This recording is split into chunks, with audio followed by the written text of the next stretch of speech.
raise your hands if you're dealing with difficult people in your life right now. Okay. Now, those of you who did not raise your hands, you are those difficult people. That would be it. Guys are looking at each other, I can tell.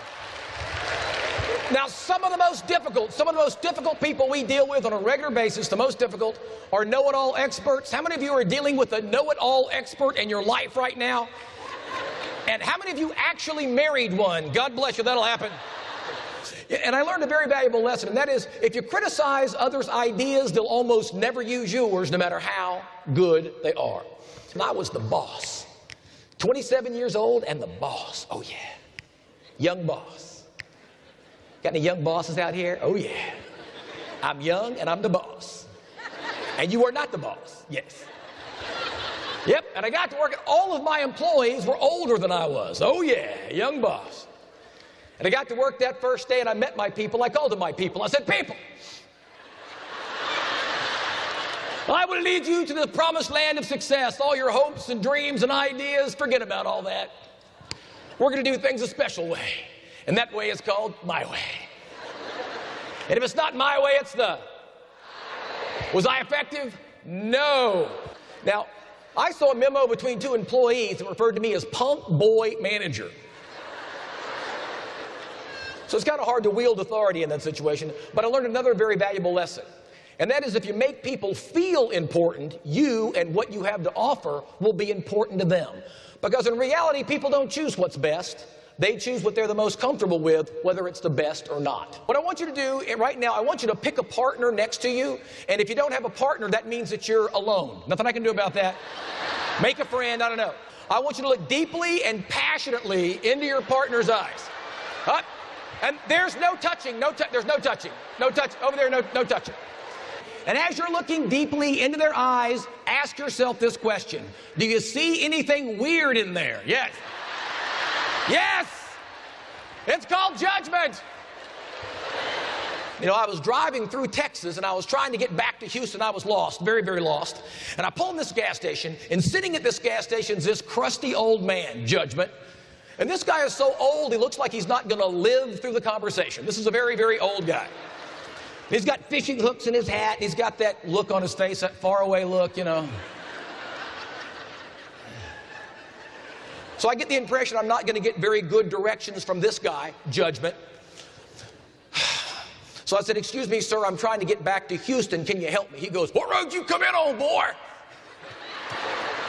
I said, there's one road and you're on it. This road, the road that we're both on. So this guy's not the sharpest knife in the drawer, Judgment. So there I'm face to face, and what am I going to do? I've got to build a relationship. I've got to build a rapport. I've got to create some unity right there. And so I said, okay, let's see, I'm kind of hungry. Okay, sir, I'm looking for food, but I don't like fast food. He goes, there's McDonald's in town that ain't that fast.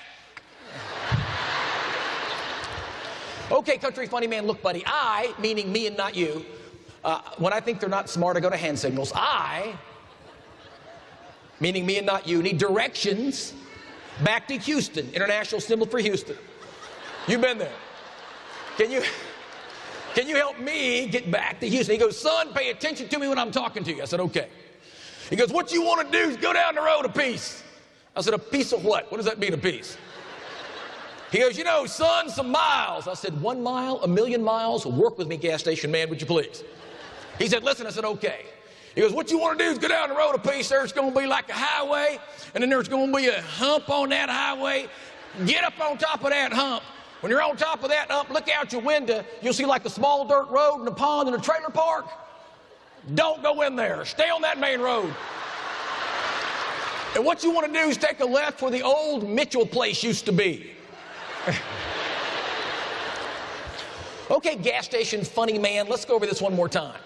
You're telling me to take a left at a landmark that I've never heard of that no longer exists.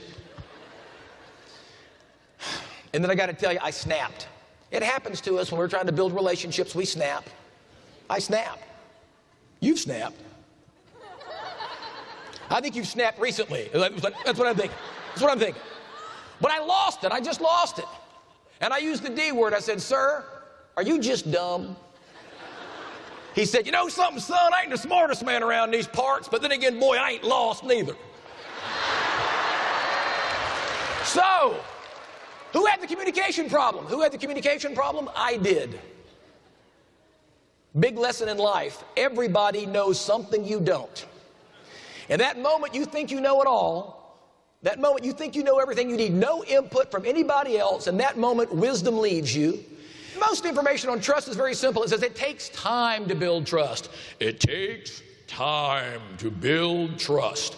We looked at research starting back from about 1916, a lot of stuff done pre-World War II and post-World War II, a lot of stuff done in the 70s, and we looked at all the data, looked at it to see if there's something different that we could see. What we saw was something called the truth about trust, and I will not pull any punches here today.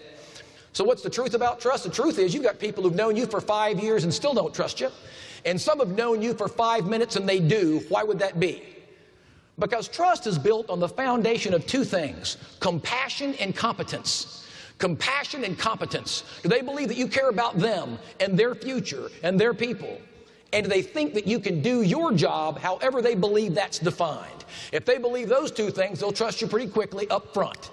It's why some people are so effective at walking in and making things happen and others struggle. Okay, great.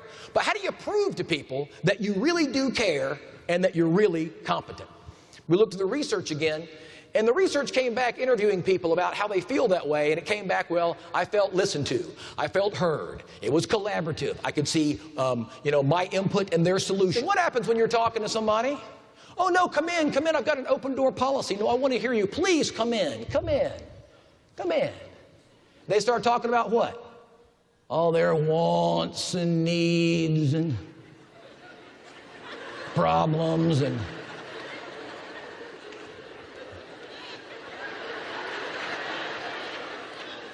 Please tell me more. It's hard. But the other issue is about voice tone. Sometimes it's the tone of our voice that gets us in trouble. My dad is 75 years old, and everybody hangs up on my dad when they call. Bring, bring, hello. Honey, they hung up. My dad's a walking, breathing, telemarketing, disrupting machine. They never call back. Never. So it's an issue, right? And what happens, we see sometimes we have a different tone of voice for different people. So we have Dr. Simmons here, who is my colleague. And you, sir, are my subordinate. And give me your first name again. I'm supposed to know that. Andy Birdfell. Andy. Russ, right?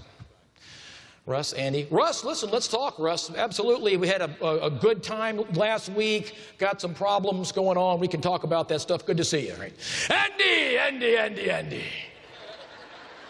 Andy, my friend. Andy, how are you, Andy? Working hard, are we, Andy? It's a real thing. And what happens is that people read into that,